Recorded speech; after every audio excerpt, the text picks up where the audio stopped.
Good afternoon, everyone.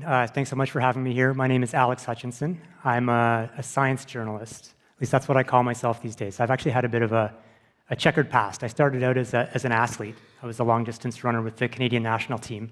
Then I became a physicist. I got a PhD. I was a postdoc with the NSA's quantum computing group in Maryland for a few years. Then I switched to journalism. I was focused on writing about the science of human performance. I wrote a book called Endure, which is about what defines the limits of endurance. Then about 5 years ago, I made another pivot, and I got really interested in the science of exploring. What is it that draws us to the unknown? What do we get out of it? What can we do better? So I wrote a book called The Explorer's Gene, which tries to answer these questions, but also was kind of an attempt for me to understand my own zigzagging path, why I'm always eager to dive into something new rather than sticking with the path that I'm already on. So what I want to do today is introduce one of the key concepts from that book, which is the explore-exploit dilemma. I want to get into what it is, what it tells us about the way our brains work, and why it's a useful framework for thinking about decisions when your goal is to create something genuinely new. So, what is the explore-exploit dilemma? If you read a scientific paper on the topic, they all start with the same example, which is that you're going to a restaurant, it's a restaurant you've been to before, and you have to decide, should I order the burger I had last week, which was pretty good, or should I try something different? Should I maybe order the special, which might be the chef's masterpiece, or it might be last week's fish that they're trying to get rid of? So we face these decisions all the time between sticking with what we know or trying something new. It could be, are you going to propose to your current partner, or are you going to keep swiping right and looking for a better option? Or are you going to invest your resources in trying to market the product that made your company successful, or are you going to devote those resources to R&Ds to try and figure out what the next product is? Now, I've given a couple talks recently to big insurance companies, and my role there is to go in and basically grab people by the scruff of the neck, shake them and say, you need to explore more. You can't just keep doing what you were doing yesterday and expect it to work in today's world or tomorrow's world. I think in this room, the dynamic is a little bit different, and in fact, it may be that the best advice I can give to some of you is you need to explore less. You need to stop coming up with new ideas and execute on the ideas you already have if you want to make it to a successful exit. But wherever that balance lies, the point is that the explore-exploit dilemma is genuinely a dilemma. It's not that exploring is always the right call. It's not that exploiting is always the right call. You need to figure out, based on the context, which is the right one. So how do we decide which is the right one? There are two different ways we can think about this question. One is to look at the math of exploration. Say, what is it that's going to maximize the odds of a good outcome? And that's obviously an important way of thinking about it, but it's not the only way. You can also ask about the psychology of explore-exploit decisions. Which of these options is going to feel more appealing, is going to be more engaging, is going to feel more meaningful, more purposeful? And so for people who founded a company, I would bet that the choice wasn't just a cold mathematical calculation of what's going to maximize my chances of getting rich. It's about the feeling of engaging in a quest that has meaning and purpose. So we need to think about both of these. Now, they do have a link. The math and psychology are linked by evolution. People who were drawn to figure out what's over the next hill or to find new ways of getting food or resources, they were more likely to pass on their genes. And those genes are still with us today. There's a dopamine receptor gene called DRD4, which influences exploratory behavior. It played a key role in how humans migrated out of Africa and spread across the world starting about 50,000 years ago. And it's still active today. I would bet that in this room there's a relatively high percentage of people with the 7-repeat allele, the explorer's version of the DRD4 gene. But anyway, so the math and psychology are both important. They generally point in the same direction, but not always. So we need to think about them separately. So let's start with the math. To think about the math of explore-exploit decisions, one way to look at it is to think of basically a gambling game. You walk into a casino, there's a bunch of slot machines, one-armed bandits. Each of them has a characteristic probability of paying off, but you don't know what that probability is. The only way to find out is to play each machine. So you go in, you try each machine a few times, you might conclude after a while that the machine on the left seems to pay off about 60% of the time, plus or minus 5%. The one in the middle, also 60%, but with a bigger error bar. And the one on the right, maybe it seems worse. It's only about 50% of the time, but you haven't played it very much, so the error bar is much wider. So the question is, which of these machines should you put your money into? And the answer is it depends. There's no magic formula. It depends on the context. If you have 2 coins in your pocket, you should probably play the machine on the left. the one with the surest bet. If you have 100 coins in your pocket, you should explore all 3 machines until you're really sure which is the best machine. So time horizon matters. Volatility also matters. If the probability of each machine paying out is drifting up and down over time, that favors more exploration. You have to keep checking each of your options rather than just concluding you know what's best. And information also matters. I argue that we're drawn to uncertainty, but we're not drawn to uncertainty just for its own sake. If I flip a coin and ask you, like, hey, do you want to know whether it came out heads or tails? You'd probably say, no, not really. It's not interesting, because resolving that uncertainty doesn't teach you anything about what the result of the next coin toss would be. We're interested in uncertainty as a marker of the possibility to learn about the world. So if we look at these error bars here, they're telling us how little we know about each option, but another way to look at it is that they're telling us how much potential there is to learn something new. And so we should be attracted to the opportunity to learn something new. And so one way of operationalizing that is to add an uncertainty bonus to our equations, to tilt the scale in favor of the options we know the least about. And if you work through the math, including an uncertainty bonus in your equation optimizes your chances of a good outcome.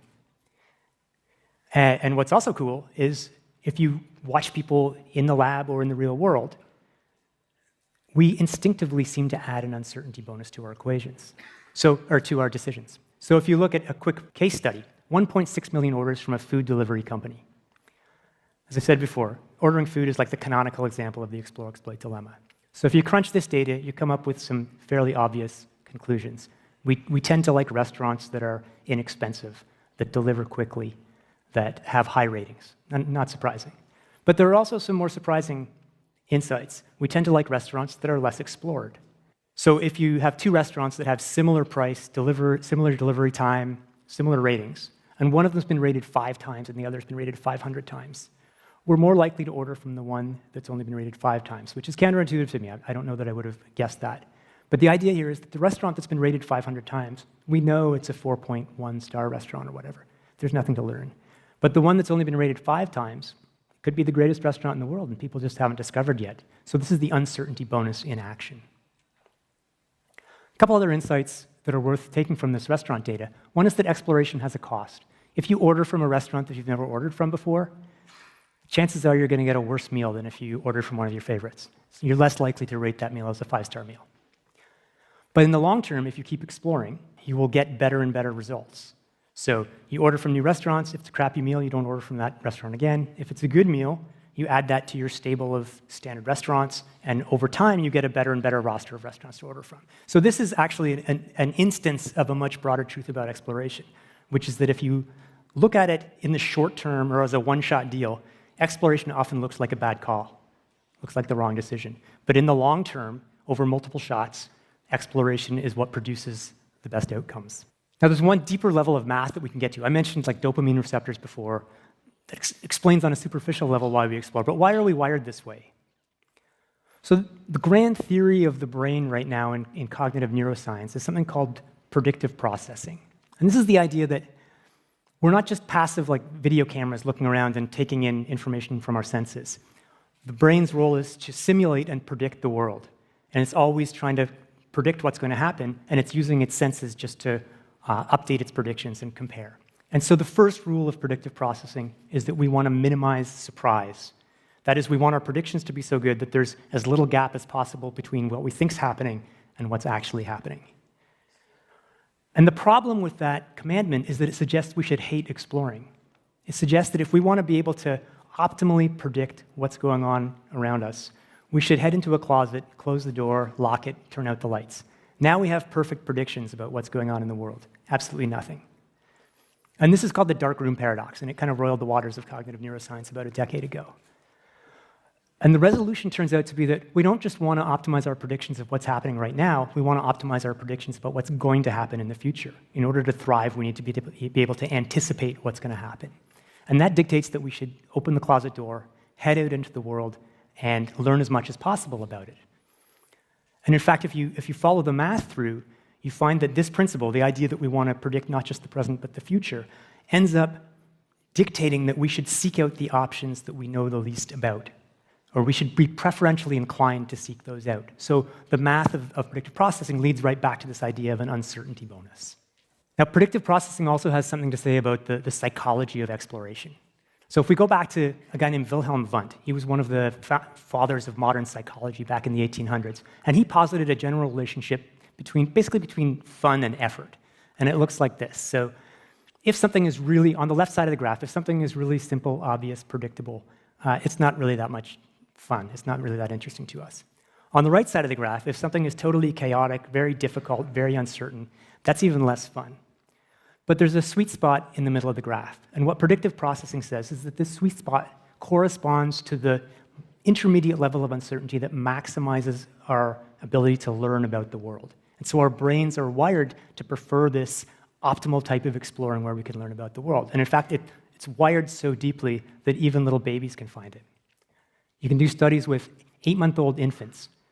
And if you show them a sequence of shapes, if it's the same shape over and over again, they get bored and they look away quickly. If it's a totally random sequence of shapes, they get bored and they look away quickly. But if there's some sort of pattern in that sequence, if there's some potential to detect regularity in the world, their gaze is maintained for longer, even at 8 months. So we're wired to tune into these opportunities to learn about the world. And the other thing to note about this curve is that the interesting opportunities, they're not the easiest opportunities. They require effort. And this relates to another concept in psychology called the effort paradox, which is the idea that there are things that we value not in spite of the fact that they're hard, but because they're hard. We climb mountains, we run marathons, we order coffee tables from IKEA, we found companies. All these things are hard, and the difficulty is part of what gives them meaning in the pursuit. So if we go back to this idea of the math and the psychology, obviously we want both. We want good outcomes, and we want to feel like we're engaged in a meaningful task, a meaningful quest. So how do we reconcile these two drives? There's no magic formula that will always guarantee you make the right choice. But there is, in the research, there's a heuristic that I think is worth keeping in mind. And that is that you should be optimistic in the face of uncertainty. And this is actually just a restatement of an idea called the upper confidence bound algorithm. So if we go back to this gambling scenario, the upper confidence bound is just basically the top of the error bars. So it's the best realistic upside we could hope from each option we're considering. And what the upper confidence bound algorithm says is that you should take the option with the highest upper confidence bound, so in this case, the option on the right. And the math then says, this is basically an instantiation of the uncertainty bonus. So the math says that, yes, you will maximize your chances of a good outcome by being optimistic in the face of uncertainty. But it also says that you will minimize your accumulated regret. Regret here is another mathematical quantity. It's basically the difference between how you hoped things would turn out and how they actually turn out. There will always be some regret. But if you're optimistic in the face of uncertainty, you'll maximize your chances of a good outcome and minimize your regret, which I think is good guidance for building a company, but also for living life. So I'll leave it there, and thank you very much for your attention.